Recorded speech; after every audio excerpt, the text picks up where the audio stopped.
Okay, let's jump right into this. We're talking about a really personal story, and it all got kicked off by a single book. A book that, wow, just unlocked a whole lifetime of memories. Some good, some full of regret, but all leading to this incredible understanding. It's a journey that's all about family, and it ends with a really big question for all of us. What does home even mean? So, this is where our story really begins, with this quote.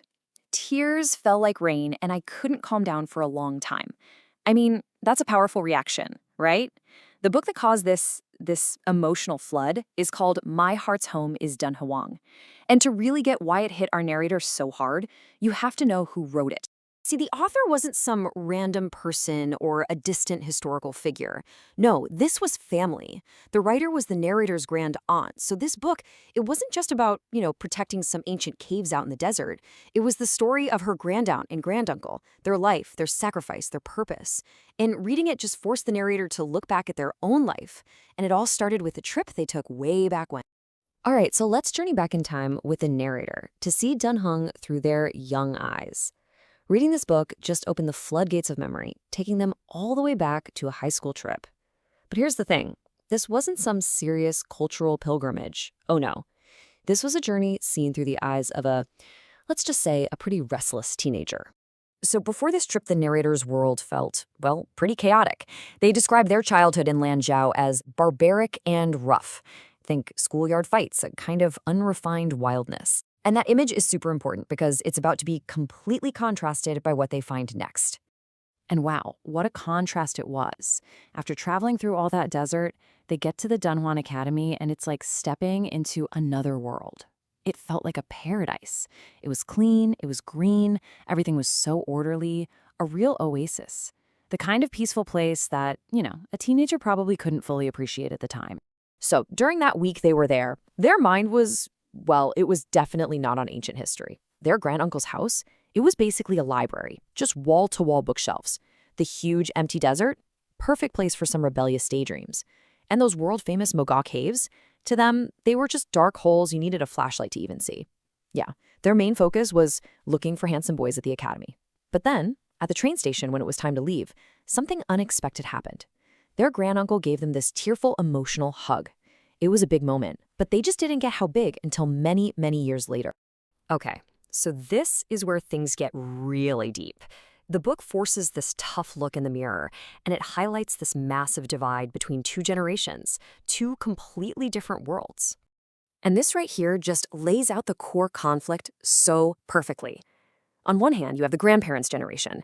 These are people who went through war, famine, revolution. I mean, the narrator's grandaunt and granduncle were separated for 19 years for their work. They were driven by this incredible sense of purpose. But then, you've got the parents' generation. They had stability, they had reform, which is great, but it led to this whole new world of crazy social comparison, materialism, and this thing called hyper-parenting. Constantly pushing for the best car, the biggest house, making sure the kids study abroad. And can you imagine growing up with that kind of pressure? The narrator's own mother called them mud that can't be plastered on a wall. It's such a harsh thing to say. It basically means you're a hopeless case. And it just perfectly captures that feeling of constant judgment, where your own achievements are just another status symbol for your parents. So yeah, it's really no wonder they just wanted to escape. So you have to wonder, right? How do you deal with all that pressure? How do you find your own way?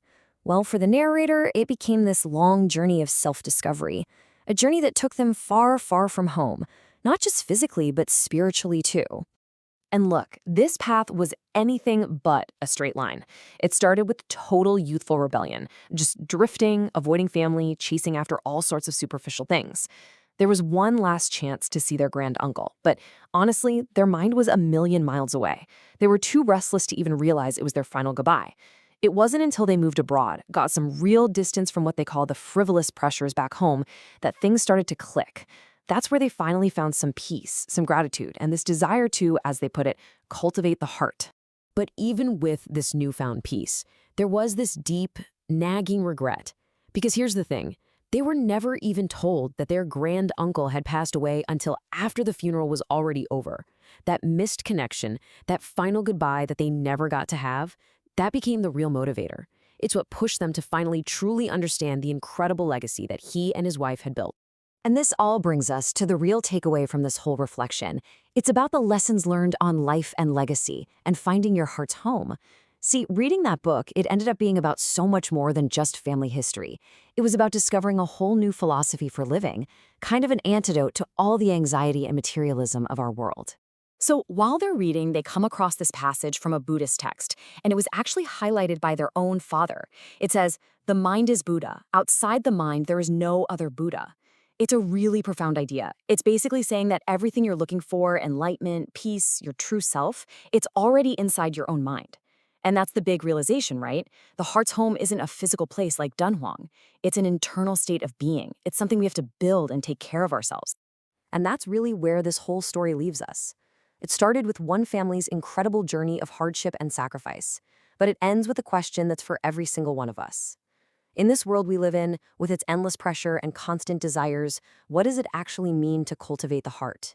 And where do we find our own heart's home?